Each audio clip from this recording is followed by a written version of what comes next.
Hey everyone, and welcome. Today we're going to pull back the curtain on something called classification. It's this powerful, kind of hidden engine that's constantly sorting and organizing our digital world, from our inboxes to our news feeds.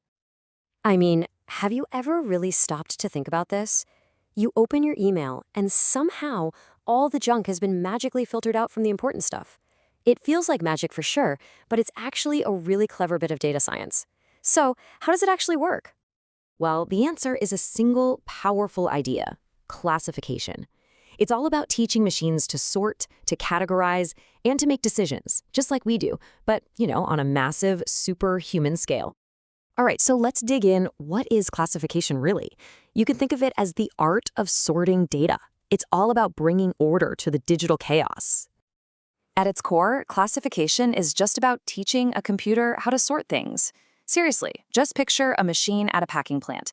It looks at the color, the size, and the shape of fruit to figure out what's an apple, what's an orange, and what's a banana. That's really it. We just show the machine a bunch of labeled examples, it learns the patterns, and then it can start sorting brand new items all by itself. Now, this sorting really comes in two main flavors. On one hand, you've got binary classification. It's always a simple choice between two things. Is this email spam or not spam? Will this customer stay or will they leave?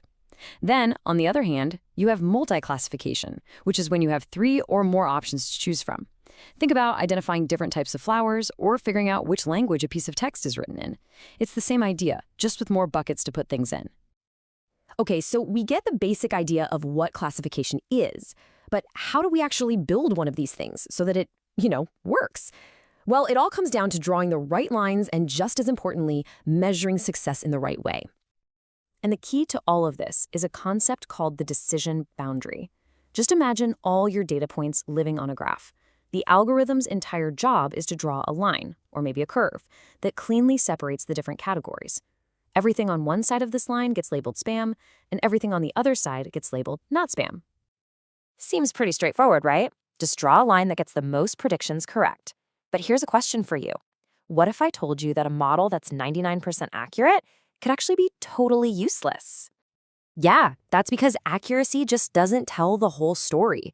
We really need to look at two other things: precision and recall. So, precision means don't cry wolf. When the model says something is spam, you want it to be right, so you don't miss important emails.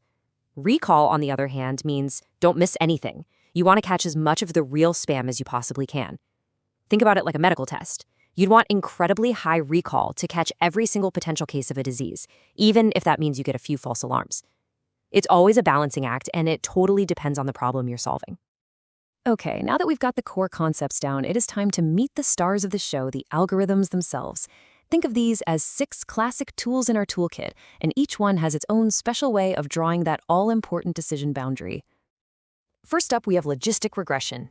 And don't let the name regression throw you off. This thing is a classification workhorse. It's probably the most straightforward, no-nonsense tool in the entire box. So the basic idea here is super simple. It just draws a straight line to separate two groups.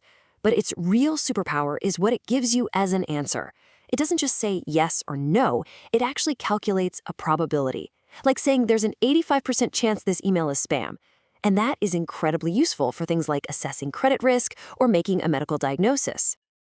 All right, taking a totally different approach, we have K-nearest neighbors, or KNN. The philosophy here is so simple and intuitive. You are who you hang out with. It's basically a democratic vote among your data points. So here's how it works. To classify a brand new point, the algorithm just looks at its K closest neighbors in the data it's already seen. If most of its neighbors are spam, guess what? It gets labeled spam. Simple as that. This makes it fantastic for problems where the dividing line isn't a nice, clean, straight line at all. Our next algorithm is the decision tree. And seriously, if you love a good flowchart, you are going to love this one. It makes its decisions by asking a series of simple yes or no questions. It literally just asks a series of questions to go down a path. Like, does the email contain the word free? Yes. Does it have more than 5 exclamation marks? Yes. Okay, then it's probably spam. And that's its greatest strength. You can literally see the logic. For something like a loan application, being able to explain why a decision was made is absolutely critical. Okay, so if one decision tree is good, what about, say, hundreds of them? Well, that's the genius idea behind our next algorithm, the random forest. It's the ultimate example of the wisdom of the crowd. A random forest doesn't just build one tree. It builds an entire forest of slightly different decision trees, and then it lets them all vote on the final answer. This is huge because it cancels out the weird mistakes any single tree might make, and it makes the final prediction way more accurate and stable. When you just need raw predictive power, this is often the tool you reach for. Now let's talk about the support vector machine, or SVM. This one has a slightly different philosophy. See, while other models are just trying to find any line that separates the data, an SVM is obsessed with finding the absolute best possible line. You can see the core idea right here. An SVM doesn't just separate the two groups. It draws the line that creates the biggest possible empty space, or margin, around it. This cushion makes the model more robust and way better at classifying new data it's never seen before, which is why it's so powerful for complex stuff like image recognition. And for our final algorithm, let's meet Naïve Bayes. This one is built for one thing and one thing only: pure, unadulterated speed. It is the undisputed champion of efficiency. It works using probability, and it makes this one big, kind of bold assumption that every single feature, like each word in an email, is completely independent of the others. Now, in the real world, that's almost never true, which is why we call it naive. But here's the thing. For tasks like spam filtering or analyzing sentiment, it works shockingly well, and it's incredibly fast. So with all these amazing tools, how on earth do you choose the right one? Well, here's a quick little cheat sheet for you. First, start simple. Use something you can easily understand, like a decision tree, to get a baseline. If you need more power, you can ramp it up to a random forest. Working with text, Naïve Bayes, or an SVM is probably your best bet. But honestly, the most important step is the last one: experiment. The data itself will tell you what works best.